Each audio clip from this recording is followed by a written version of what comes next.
Okay, welcome back. In the first video, we created we took in the part, we created an idealized beam part, then we created an FEM. One thing I forgot to do in the last video is a final step, and that is because at these concentrated masses that I added just at the end of the last video, they actually we're going to have separate nodes to them as well. So again, we want heat transfer right to the very end, to each of the very ends. So in order to merge those nodes, because they're different element types, I have to do this manually, unfortunately. So I come over here to in the meshing model, and then in checks and information, I check on duplicate nodes. Okay, and then I just click and drag, select nodes to check. Yes, I select, click and drag a rectangle around the entire model. And you'll notice here that each of the nodes here at the end have been highlighted. I can list those nodes. And sure enough, two of the nodes are redundant. Okay, I want to retain the lower nodes. So I set this option here, retain low node label, and then I just merge the nodes. So if I was to run this check again now, oops, select the object. If I run the check, oops, there we go. Run the check again, nothing is there. So if I list nodes, it'll say no duplicate nodes. Okay. So let's save that then, that FEM. And now we're ready to go on to the simulation. Okay, so the first example that we'll tackle here is the Poisson equation. Okay, so here let's turn off the polygon geometry. Okay, in the simulation. And the boundary conditions here are both of the ends are at 0 C, and then we have a certain load here that is being applied. So let's take care of the easy part first, that is setting the boundary condition at each end. So that's a constraint. So we go over here to the constraint container, and we're going to set a new temperature constraint. Okay, and the object, so both of them are at 0 C. So let's go ahead and choose the element concentrated mass at this end, and let's choose the concentrated mass at this end, which I believe is 102. Yes, there we go. So we've chosen two elements here, and we're going to set the temperature of those two elements at 0 degrees C. Perfect. Okay, so there, both of the ends have a 0 degrees C temperature. Now, here we want to set a load. So that's the load container. So we go over to the load container. We're going to do a new load and thermal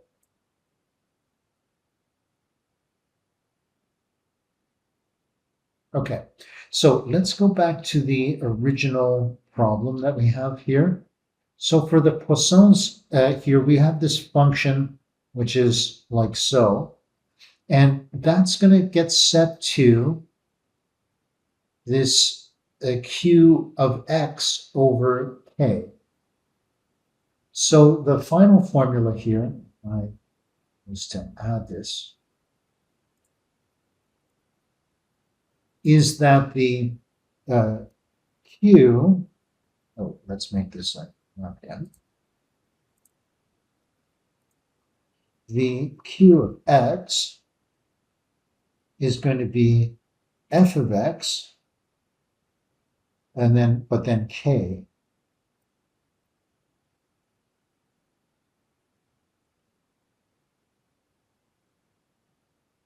Okay, so here we've got this F of X, and that's equal to the Q here. Q. So to calculate the Q, we need the Q of X, sorry. Okay, and that is actually the power that we need to provide. We'll put this here. And that's the power I need to provide divided by the volume. So I'll just do capital V, okay, which is actually, so let's do this. So it's the cross section times the distance D along which we're applying it. Okay, so here, so the final, I guess, issue here is we need to take, so to calculate the power then, the total power is we take K times A times D times f of x.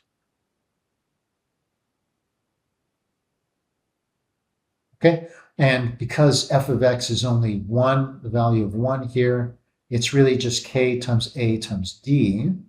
So if I get out this calculator here, we have K, which is the 155 watts per meter per Kelvin, times 50 millimeters squared, so I square this one, times the distance. So in this case, we're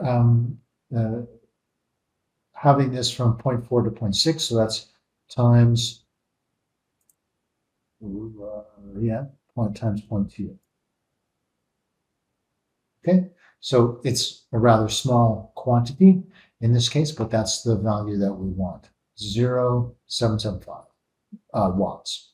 Okay, so let's go back to NX, and it's 0.075. Okay, and so over this, so we're going to select, obviously, this area here.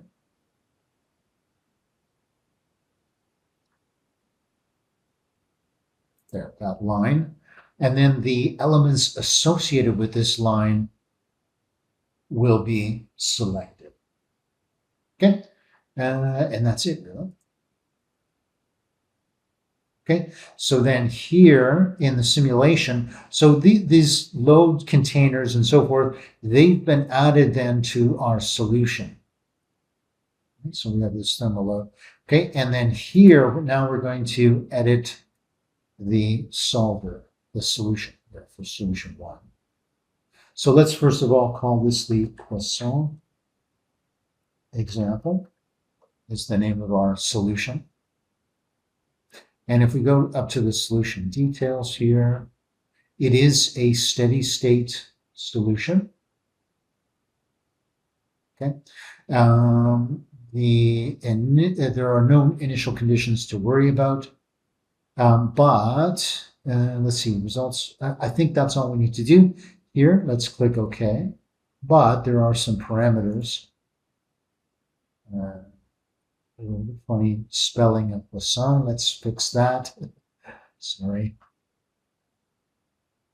2 S's. Okay. But there are some solution parameters that we're going to parameters.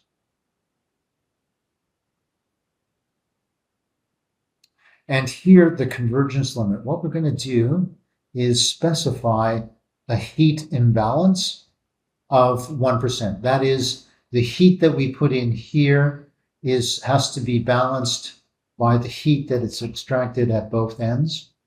Okay, and they have to be the same to within 1%. Okay, so that's our condition for stopping the iterations. Okay, so let's go ahead and solve that.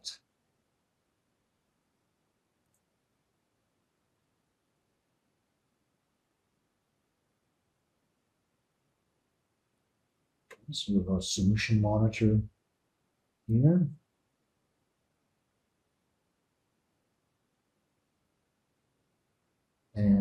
let's say no.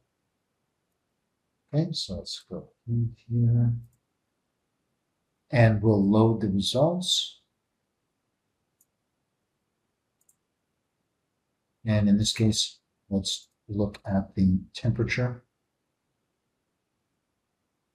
Okay, let's instead here, for comparison purposes, let's go to results. We'll create a graph. And then here we're going to temperature, we're going to change here on path, yes. Path length. Length along direction. Select the vector. And we're going to choose angle at global XC and make it 0. And then length along that direction.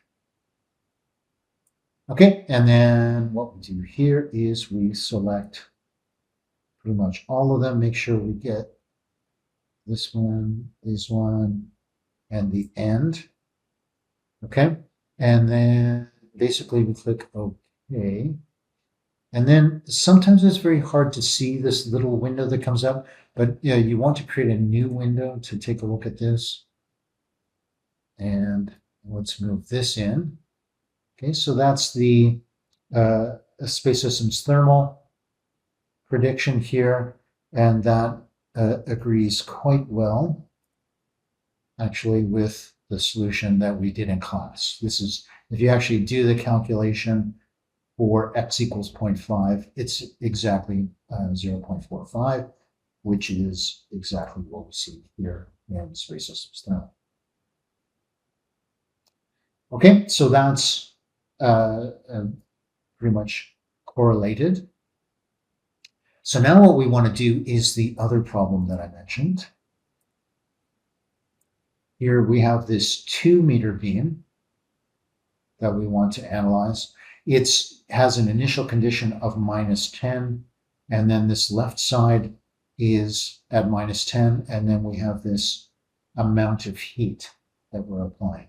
So let's come back here and figure that one out. So first of all, it's a different length, right? So we have to go back to our, let's first of all save this. And then we'll save also the FEM, just to be sure. I think I saved it before, but just to be sure. Okay, so let's assume that the CAD department has decided to make a design change. So they come back here. Okay, so we've decided to make a design change. We're going to change the length of this beam to 2 meters now. So let's go back to the extrude. We're going to edit with rollback. And we change this length to 2000. And click OK. Okay, so then let's put that back in. So now it's a 2000 millimeter or 2-meter beam. Let's go to back to our idealized part.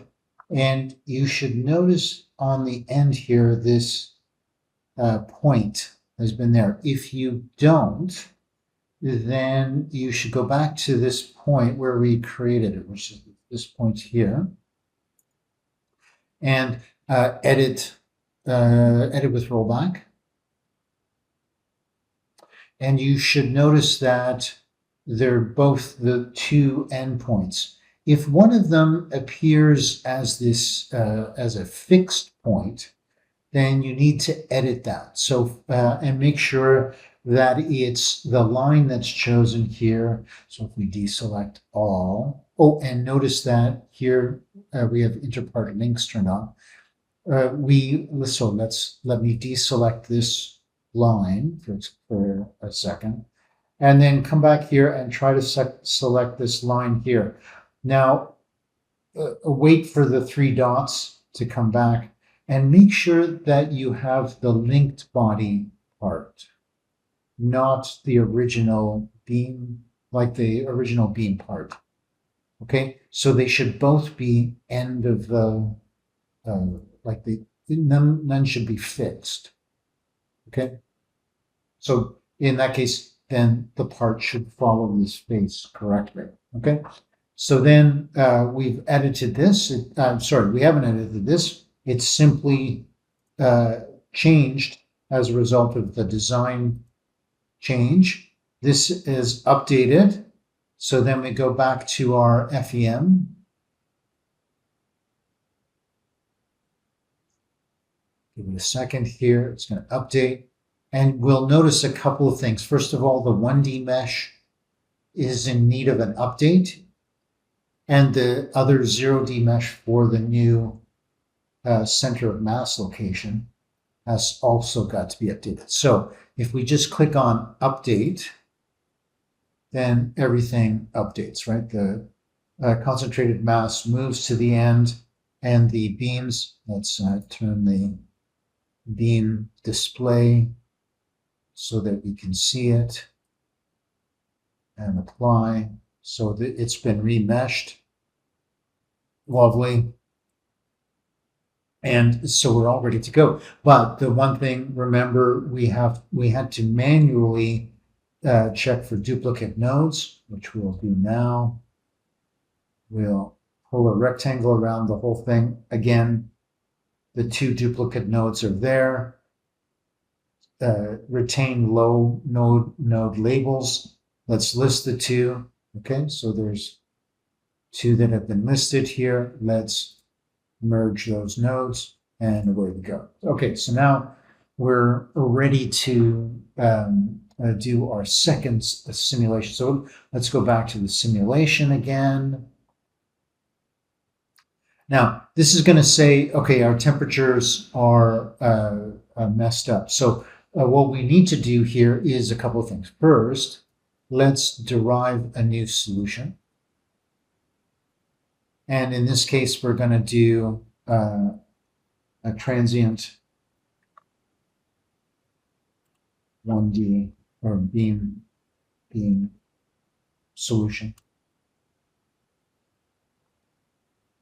OLN. Okay, and then we're going to, it's again space system thermal, blah, blah, blah. We'll create the solution.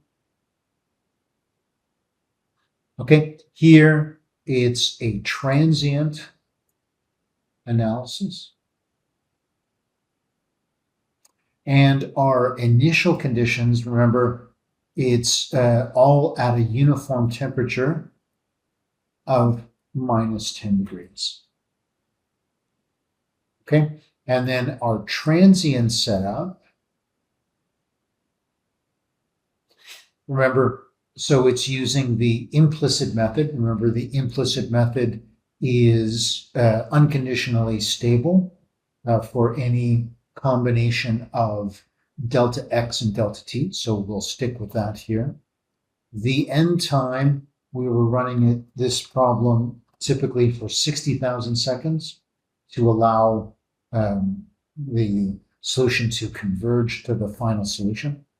And the number of time steps, let's make this an automatic. Actually, no, let's just number of time steps. And let's make it, let's say 1,000, therefore. And our results sampling, let's, instead of getting 1,000, let's get 40 samples. So that will give us 40 kind of samples of the solution, of which there will be 1,000 time steps in our solution. Okay, that's all we need to do here.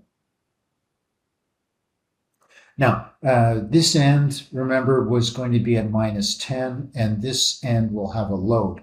So let's go back to the constraint container, and we'll create a new constraint, temperature constraint. And we'll select the object. So let's come back in here.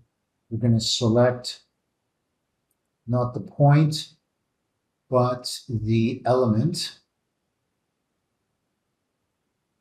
403, there we go. That's our concentrated mass. And we're going to make that one a constant -10. Okay. Then we have we have a load at this other end. Okay, and this one again, we have to go in back to our original problem. And the original problem was asking or saying that the slope, so the du by dx,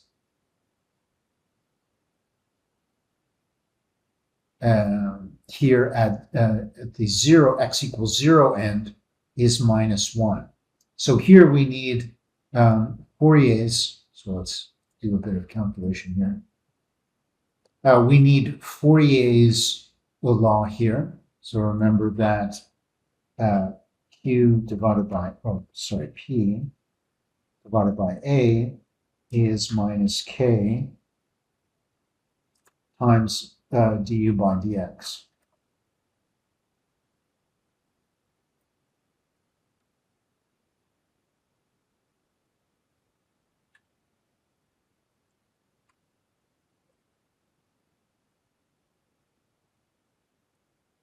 Let's put and make this.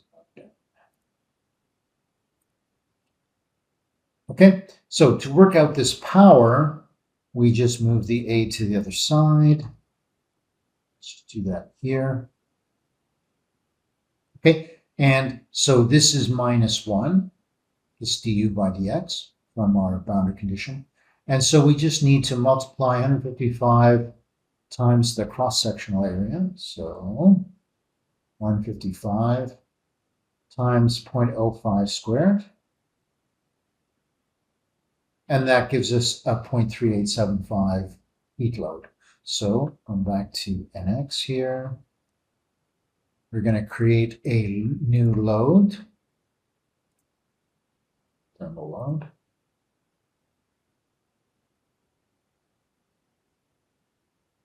Okay, and we're going to choose this concentrated mass at this end, making sure it's the element concentrated mass. And what was that load again? 3875. So we come back here, 0.3875. Okay, so there's our load. Let's name this one here liter load. And then going back to the constraint, we have this other one. That's this one here, I believe. Let's rename that one. So we'll edit that. And here we'll name it 10 minus 10. Okay, so what we're going to do here is, if we look here, this heater load and the temp minus 10. Now, back in our Poisson example, we have the two original loads. So when we create these, we're going to add them to the active solution, which is what we've done here, this transient beam solution. Okay, now here, so basically we've set up this solution, and so we're ready to solve actually this time. And okay, and now the parameters here, we just leave the convergence. I know before I specified, but here for the transient behavior, we don't need to do that. So we'll just click OK here. And click OK.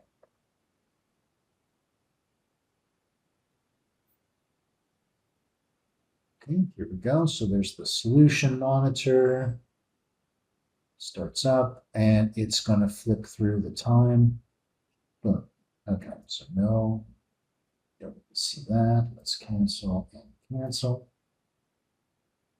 And then let's load the solution. So here, again, we have solution for our original Poisson example. Here's the transient beam solution. Let's load that information.